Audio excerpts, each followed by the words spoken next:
السلام عليكم ورحمة الله وبركاته. بارك الله فيكم أحبابي ونفع بكم. لقاؤنا اليوم الحلقة إن شاء الله 17 من جواهر رمضانية. سنتحدث اليوم عن موضوع ذو شجون وجميل جدا جدا، وأنا صراحة كلما أتحدث عن التوكل على الله سبحان الله ينتابني خشوع أيما خشوع من ذلك. وكل الدروس التي أخذناها سابقا من بداية رمضان وحق اليقين وكل ما يتعلق بذلك، المعول عليه سبحان الله أن نتوكل على الله حق التوكل. ولنعرف اليوم التوكل، وسنتحدث عن حديث جميل جدا ونتعلم دقائقه وما معنى التوكل على الله، وهل حال المتوكلين على الله هو مختلف عن حال الناس العاديين؟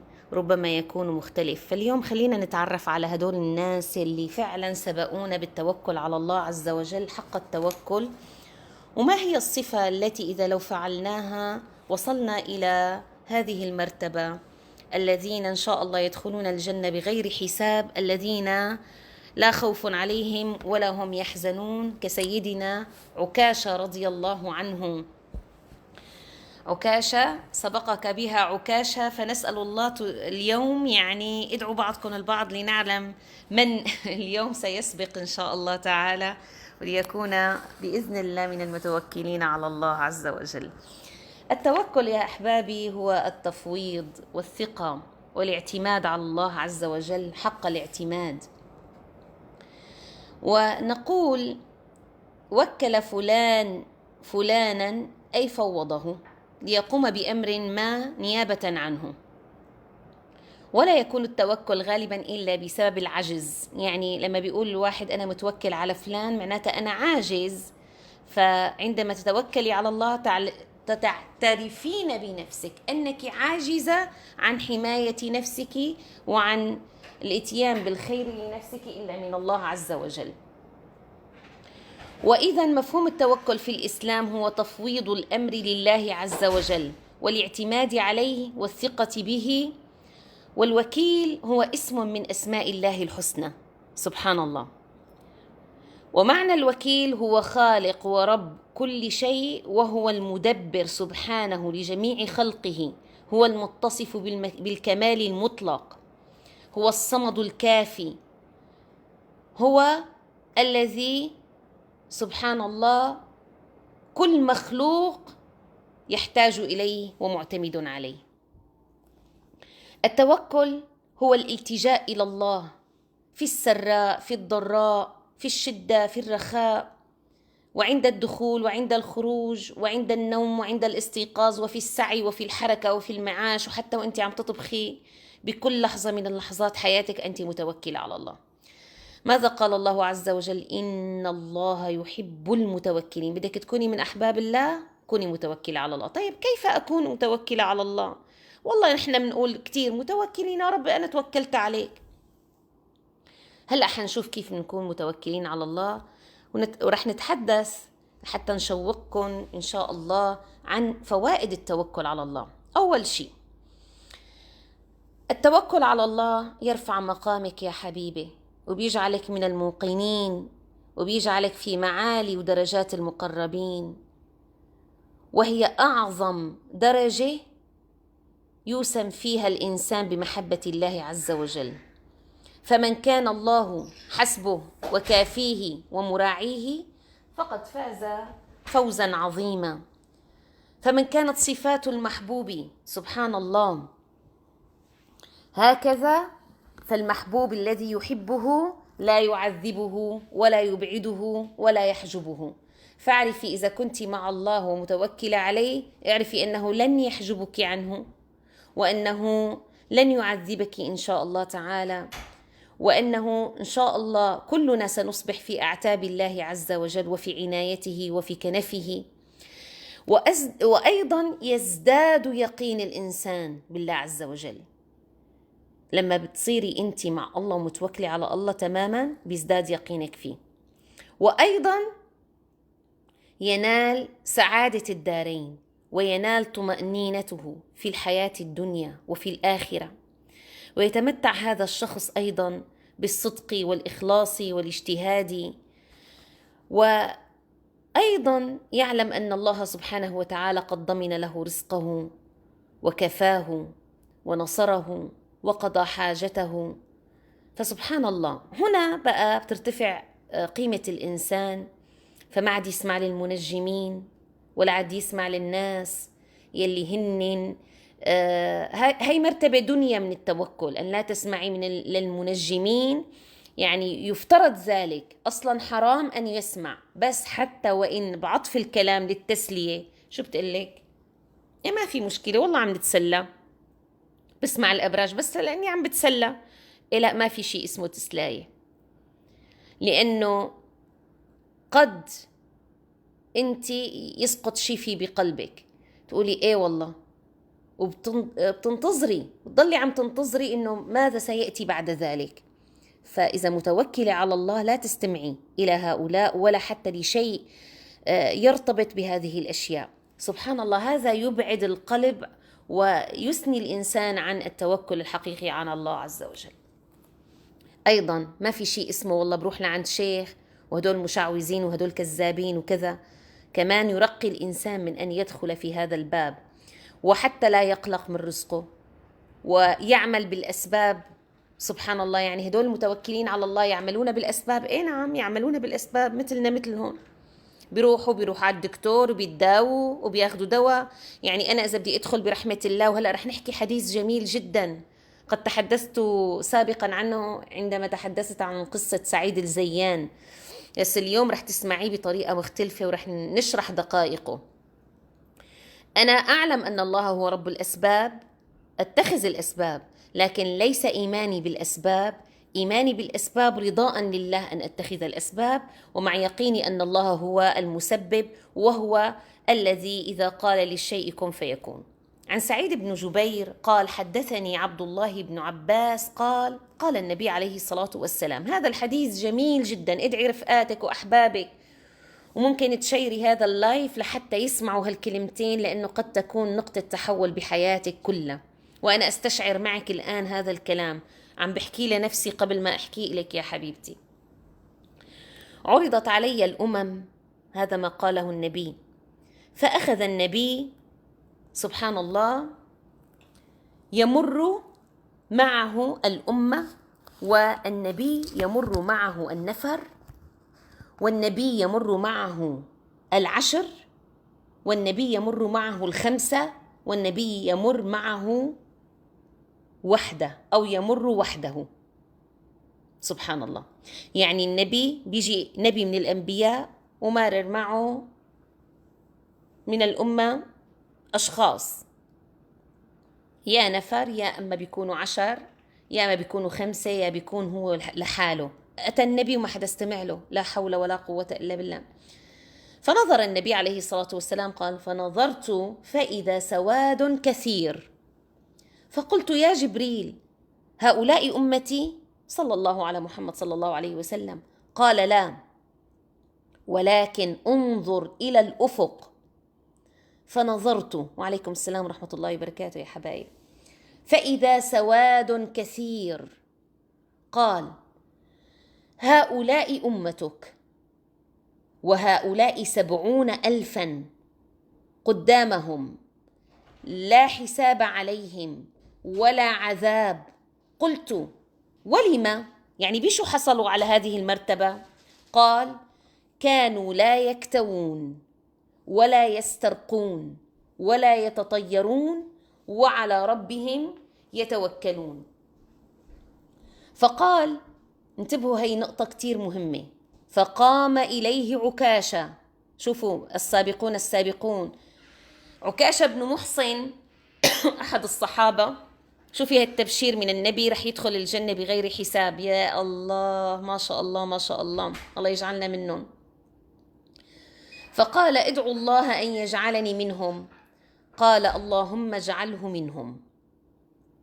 ثم قام إليه رجل آخر فقال: ادعوا الله أن يجعلني منهم. قال: سبقك بها عكاشة. هذا الحديث ورد في فتح الباري وهو أيضا حديث صحيح. هنا في هذا الحديث لو رجعنا للحديث وبدنا نفصله، في الحديث إحدى المعجزات يلي الله ورجاها للنبي عليه الصلاة والسلام، وهي الإخبار بما كشف له من حال الأمم يوم القيامة، حيث رأى النبي عليه الصلاة والسلام أمته ويتقدمهم 70,000 يدخلون الجنة بغير حساب. من صفات هؤلاء، تعالوا لنشوف ما هي الصفات اللي استحقوا بها أن يدخلوا الجنة بغير حساب. عسى الله أن يجعل منهم، يعني ليش لا؟ لم يحدد بذلك زمن النبي عليه الصلاة والسلام. الكي، التداوي سبحان الله بجمرة، كانوا من زمان يتداووا بجمرة أو حديدة محماة، إذا كان في جرح بيكووا الجرح كي. فهذا الكي أو الحديدة المحماة يوسم بها الجلد حتى يشفى الإنسان. ما قاله النبي عليه الصلاة والسلام: شفاء أمتي في 3: شربة عسل أو شربة بعسل أو شرطة بمحجم أو كية بنار ولا أحب أن أكتوي. النبي عليه الصلاة والسلام كان لا يحب الاكتواء. هلا رح نحكي شو الحرام منه وشو الحلال. نحن حكينا إنه لا يكتوون، الاكتواء حلال، بس مع ذلك هم لا يكتوون ولا يسترقون. الاسترقاء حلال، ولكن مع ذلك يتركونه لأنهم يعرفون أن الله هو السبب وهو المسبب. ولا يتطيرون، هذه حرام، الطيرة حرام. إذن تركوا 2 حلال وتركوا 1 حرام مما يحرم أن يفعله الإنسان، الطيرة وهي التشاؤم. والاسترقاء، لنعرف الاسترقاء أخواتي الحبيبات هو الرقية بالتداوي بالقرآن أو المأثور مما ورد عن النبي عليه الصلاة والسلام. لا يتطيرون أي لا يتشاءمون. تحدثنا عن الكي هو التداوي بجمرة، والاسترقاء هو الرقية والتداوي بالقرآن، والآن الطيرة. ما هي الطيرة؟ التشاؤم الذي كان في زمن الجاهلية باعتقاد مثلا أن صوت البوم سبب في وقوع الشر، ولحد الآن في ناس بيقولوا يا لطيف سمعنا صوت البوم يا الله يجيرنا. سبحان الله، لما رحت على مصر، رح أحكي لكم من ضمن حياتي العملية، سكننا بالطابق 11 وقت كنت بالأزهر، عندي امتحان السنة الأخيرة. نعم، ونحن جالسين في الطابق 11، فوقت اللي استأجرنا هذا البيت قالوا لنا إنه هذا البيت بحري. طبعا كان في من الطرف الثاني بالمنور بومة، ساكنة بومة عنا الله وكيلكم، كل يوم اسمع صوتها وشوفها وتطلع علي هيك عيونها قاعدة ثابتة عاملة عش إلها بالمنور يلي هو بيطل على بهذا البيت. ومع ذلك سبحان الله استبشرت فيها. بتعرفوا انه بأمريكا البومة هي شعار للعلم. مرة من المرات شفتها هيك، طبعا بيحطوها بعض الجامعات، بيحطوها احيانا على قبعات التخرج، بيحطوها بيستبشروا فيها. طيب ليش نحن الإسلام ما زلنا نتشائم؟ تقلك صوت الغراب تشاؤم، والبومة اجت مثل البومة تشاءمنا منها. إذن لا تشاؤم. وسبحان الله، ونجحت وما تشاءمت، ومن فضل الله عز وجل فلا تشاؤم ولا طيرة في الإسلام. إذن هؤلاء الناس عندما قال النبي عليه الصلاة والسلام عليهم أو عنهم، تحدث عن توكلهم، قال وعلى ربهم يتوكلون، يعني في جميع أمورهم. ما بينفع تتوكلي على الله بمقام ثم تترك التوكل في مقام آخر. وهؤلاء هم أهل إيمان قوي ويقين راسخ وعزم وإيقان بأن الله عز وجل هو المؤثر الحقيقي بكل الأمور في الأشياء في الحياة، فلا قيمة للأسباب إلا بالله عز وجل. وقد قيل أن النار لم تحرق سيدنا إبراهيم عليه السلام نبي الله، وأن الله سبحانه وتعالى مع ذلك أمرنا بأن نتخذ الأسباب وأن نتوكل على الله وأن نكون بهذا التوكل كيقيننا، مثل ما كان يقين سيدنا إبراهيم أن الله لن يتركه، كذلك يجب أن يكون يقيننا. فليس كل الناس في التوكل سواء ولا اليقين سواء. فمريم سبحان الله رزقها الله سبحانه وتعالى من غير سعي، ويدل الحديث سبحان الله أن هؤلاء لهم رتبة عليا، وبما أخذوها بسبب صبرهم والعمل، لا بالتمني والكسل، بالعمل والتوكل على الله. أخذوا بالأسباب، مو ما أخذوا بالأسباب، لكن ما نراه أن هؤلاء فعلا زاد يقينهم بالله حتى وصلوا إلى التوكل على الله. عندما سمعت عن جدي الشيخ سليم سوتي أنه شيخ المتوكلين على الله، دائما بيستحضرني سبحان الله طبيعة التوكل تبعه. طبيعة التوكل لو حكيت لكم من الآن إلى أن يعني سبحان الله إلى ما لا نهاية، لا أستطيع أن أتحدث عن هذه الصفة وجلال هذه الصفة وكيف تحقق أهل الله بها. يعني تتخيلي شخص ما يخلي شيء ببيته أبدا غير أجرة الحمام، ماله فقير، ليس عن فقر، كان عنده مال من فضل الله ولكن كله ينفقه. ما هذا التوكل؟ شو هالصفة؟ ما هذه الصفة؟ أن رب غدا يرزقه.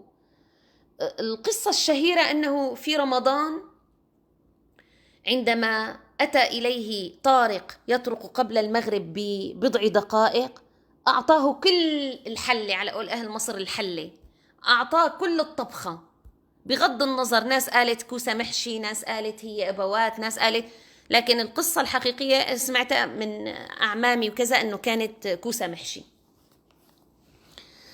إذا تخيلي حلة كوسة محشي، وكان معيل ما شاء الله، عيلة كبيرة، كانوا البيت العربي يسكنوا عدة عائلات، يعني تحسي كمان الأولاد وبنت البنت تتزوج وبيجي أولاده كله كان. فكيف هذا الشخص توكل على الله وترك أولاده بلا طعام نهائيا، وعارف إنه كلهم ضاجوا عليه بداخل البيت وقالوا له ماذا فعلت، يعني اترك لنا شيء، اسكب له سكبة. قال لهم لا، ما بينفع، لازم تكون كلها، عطاياها كلها. فما كان إلا يقال يعني سبحان الله إنه السلطان بهديك الأيام كان عازم حدا من أكابر يعني من أكابر البلد ليأتوا يفطروا عنده، فلم يأتوا، فقال اذهبوا بكل هذا الطعام لبيت الشيخ سليم سوتي.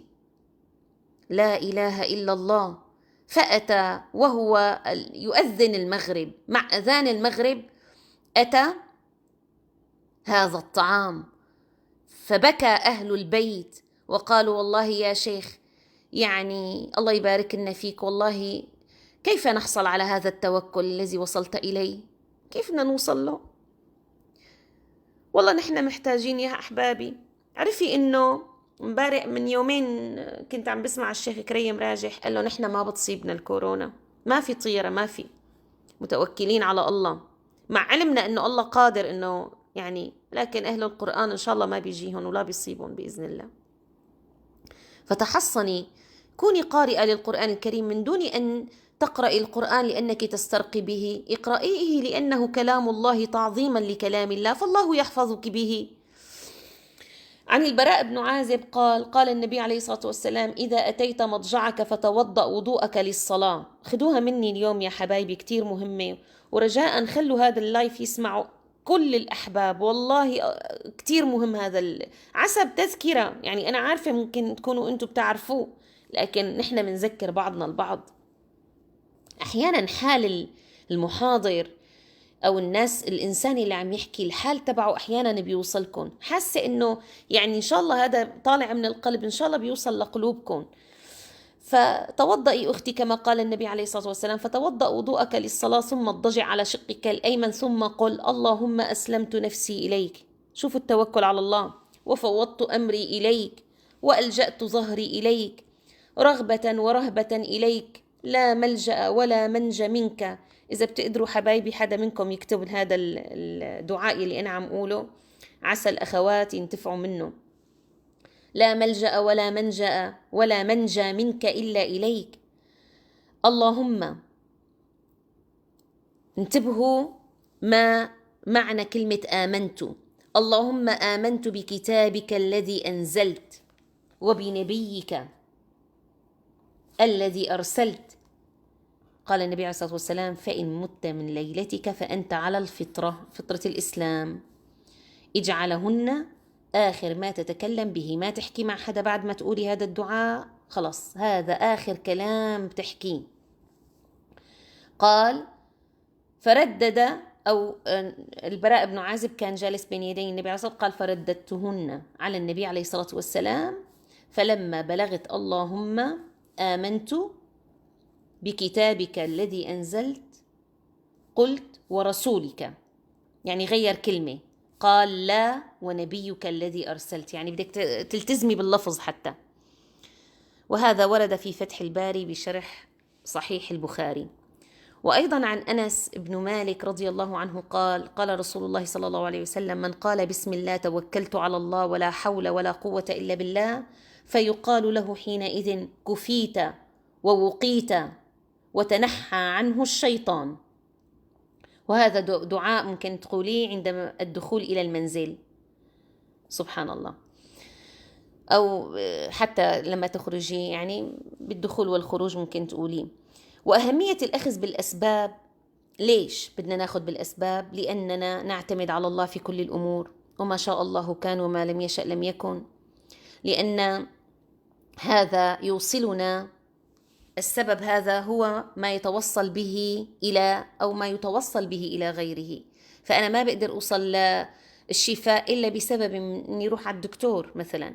فالوالدان سبب مثلا في وجود الابن، والسعي هو سبب لطلب الرزق. ما بينفع أقعد والله أقول الله حينزل لي من السماء، لا. يعني جدي الشيخ سليم سوتي كان يقوم يشتغل كل يوم، كانت مهنته الخياطة كسيدنا إدريس عليه السلام. إيه نعم، يقوم كل يوم يروح على محله ويشتغل ويخيط ويروح على الجامع، جامع التوبة كان يعطي دروس هناك، سبحان الله. فانظري، إذا كان مع توكله على الله يسعى في طلب رزقه، ويعلم أن الرزاق هو الله سبحانه وتعالى. إيه نعم. وقد ميز الله سبحانه وتعالى الإنسان بالعقل، منحه اختيارا وقدره سبحان الله في بطن أمه، قدر له رزقه شقي أم سعيد، وسبحان الله حتى موته، كل شيء الله سبحانه وتعالى كتبه علينا. فلماذا نبتئس ولماذا لا نستعين بالله؟ من لم يعني سبحان الله، من لم يستعين بالله عز وجل فقد استعان بالشيطان. الاستعانة بالله بس، ما في حدا غيره سبحانه وتعالى. إن لم يكن عون من الله للفتى فأول ما يجني عليه اجتهاد. ولا تفكري باجتهادي وشطارتي، بتقولي أنا درست، إيه درسي، لكن تتوكلي على الله. قادر الله يذهب المعلومات من ذهنك وما يعطيك التوفيق. لذلك التوفيق هو الذي مع أخذ الأسباب هو الذي يجعلك إن شاء الله في مصاف التوكل على الله. قال الله عز وجل: هو الذي جعل لكم الأرض ذلولا فامشوا في مناكبها وكلوا من رزقه وإليه النشور. وقال أيضا: قل لن يصيبنا إلا ما كتب الله لنا هو مولانا وعلى الله فليتوكل المؤمنون. إذن أمرنا بالتداوي. لذلك ورد عن أبي هريرة رضي الله عنه قال: ما أنزل الله داء إلا أنزل له شفاء. فنحن هذا في صحيح البخاري، عندما نقول إياك نعبد وإياك نستعين، يعني أنا توكلت عليك يا ربي. ماذا قال الله؟ فبما رحمة من الله لنت لهم ولو كنت فظا غليظ القلب لانفضوا من حولك فاعف عنهم واستغفر لهم وشاورهم في الأمر فإذا عزمت فتوكل على الله. يعني أنت كمان إذا عزمت فتوكلي على الله، إن الله يحب المتوكلين. هذا ما قاله في آخر الآية. بدك تكوني هينة ولينة وتستغفري الله وتعفي عن الناس وتشاوري في الأمر كما يفعل النبي عليه الصلاة والسلام. هو مأمور ونحن مأمورون أيضا. قال الله في سورة آل عمران: وعلى الله فليتوكل المؤمنون. ثم قال أيضا في الآية التي تحدثت عنها سابقا: فانقلبوا بنعمة من الله وفضل لم يمسسهم سوء. بماذا؟ بأنهم قالوا حسبنا الله ونعم الوكيل والله ذو فضل عظيم. هنا إذا عدنا أيضا ليوم الغار، ليوم الهجرة، إلا تنصروه فقد نصره الله إذ أخرجه الذين كفروا ثاني اثنين إذ هما في الغار إذ يقول لصاحبه لا تحزن إن الله معنا فأنزل الله سكينته. بدك سكينة؟ توكلي على الله، عليه سكينته عليه وأيده بجنود لم تروها. يعني الله أيد حبيبه المصطفى، مع أنه سيدنا أبو بكر كان معه صديقه وصاحبه. شوفوا الصحبة الصالحة. حتى رب العالمين أيضا اتخذ الأسباب. النبي عليه الصلاة والسلام يعني هاجر سرا، هذا من الأسباب، وتخبأ في الغار. قادر يقول والله الله بيحط حجاب بيني وبينهم، ما ضروري تخبى بمكان، وهذا الغار يعني فايش مثل ما بيقولوا، لو نظروا تحت أقدامهم لرأوا النبي عليه الصلاة والسلام. لكن أتى التأييد وأيده بجنود لم تروها. هذا التأييد عششت الحمامة والعنكبوت نسج، حتى العنكبوت بين إنه من سنين نسج. سبحان الله. وجعل كلمة الذين كفروا السفلى وكلمة الله هي العليا والله عزيز حكيم سبحانه وتعالى. إنما المؤمنون الذين إذا ذكر الله وجلت قلوبهم وإذا تليت عليهم آياته زادتهم إيمانا وعلى ربهم يتوكلون. كل ما تليت عليك آيات الله كلما ازددت إيمانا ويقينا بالله، ويصبح عندك التوكل على الله أكثر وأكثر وأكثر. إذن أكثري من قول حسبنا الله ونعم الوكيل، حسبنا الله ونعم الوكيل، لأن الله سيؤتيك من فضله. فقد ورد هذا الأمر في تفسير الطبري أن نبي الله إبراهيم قالها، قال حسبنا الله ونعم الوكيل. يعني هذا ما ورد في تفسير هذه الآية. فقال حين ألقي به في النار قالها سيدنا إبراهيم عليه السلام.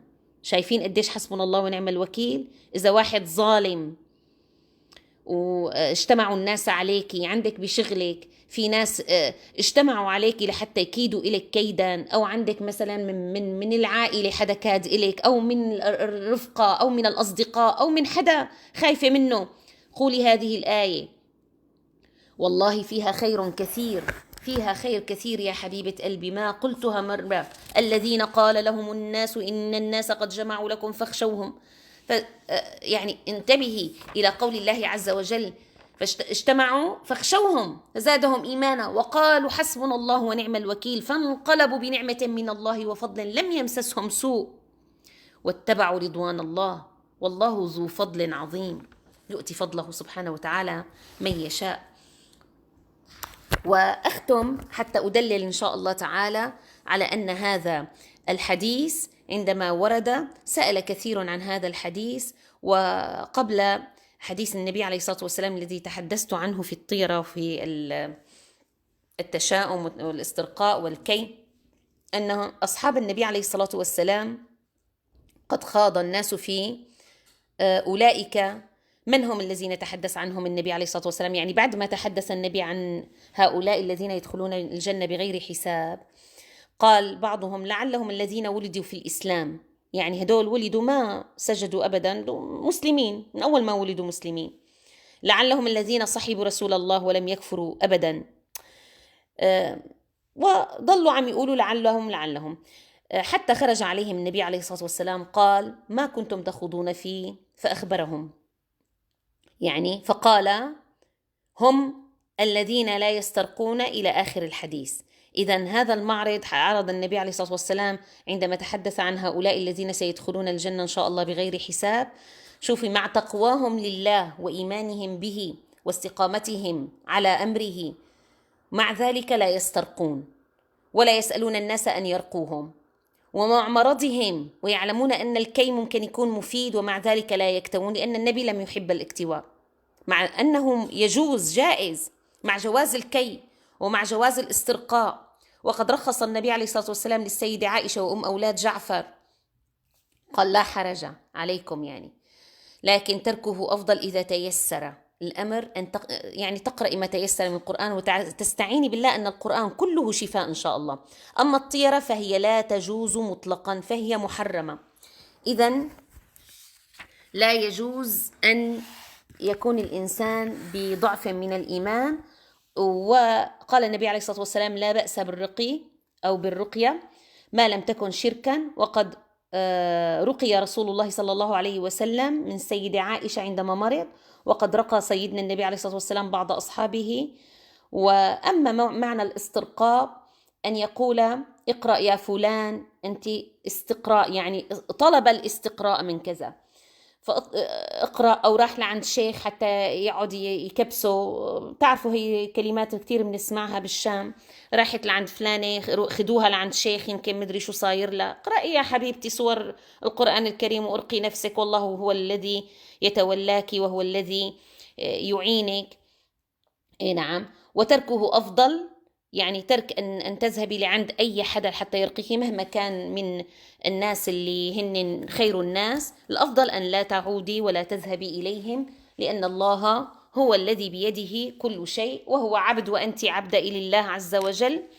والأولى إن شاء الله نحن نقرأ ما تيسر لنا من القرآن الكريم، وهذا هو عين التوكل على الله، أن تعلمي أن القرآن كله شفاء، وننزل من القرآن ما فيه شفاء وهدى. الله يهدينا بالقرآن ويشفينا بالقرآن. يخرج من بطونها شراب مختلف ألوانه فيه شفاء للناس، هذا قول النبي. شربة من عسل، مرضتي خدي لك معلقة عسل وقولي بسم الله الشافي المعافي. استعيني بسنة النبي عليه الصلاة والسلام. بهذا القدر كفاية. مسرورة جدا لوجودي معكم. أقول قولي هذا وأستغفر الله لي ولكم. سبحانك اللهم وبحمدك، لا إله إلا أنت، نستغفرك ونتوب إليك. أحبابي، بإمكانكم أنه تشيروا هذا اللايف، كتير مهم والله. لو تحدثت عنه ما تحدثت لما استطعت أن أنهي الحديث عن التوكل على الله عز وجل. بارك الله فيكم. إلى اللقاء غدا بحلقة جديدة، والسلام عليكم ورحمة الله وبركاته.